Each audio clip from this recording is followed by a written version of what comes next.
Pittsburgh is the city that innovates. We have all the right ingredients. We have a city and a community that has been innovating since its founding. We have an airport and a team that has been dogged about pushing the industry forward using the assets of our community. This is the robotics capital of the country, AI automation.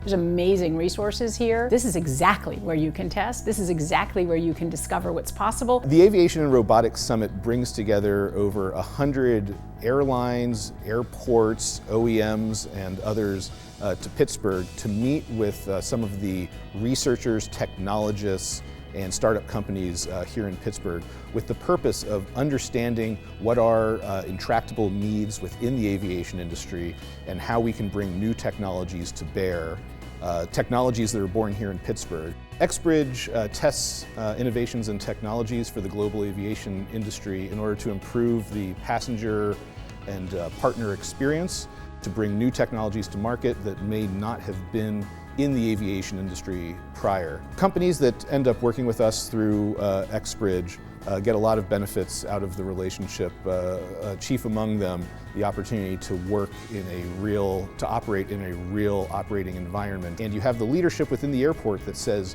the doors are open here to the world to test in a real world operating environment. To be able to open our doors and say to the industry, hey, let's solve problems together, I think is a real thrill for us, but it's also a privilege, and we're really excited about who we get to work with. And this conference is one of the ways that we are inviting people in to say, look at what we can do. There's more than just this conference. There's a way of working with us to test solutions that could ultimately benefit the industry globally. The one thing I want people to walk away thinking is, this is the place that I can figure out what's next, and this is the place to test it. That Pittsburgh, as a community, and the airport, these are the partners we want.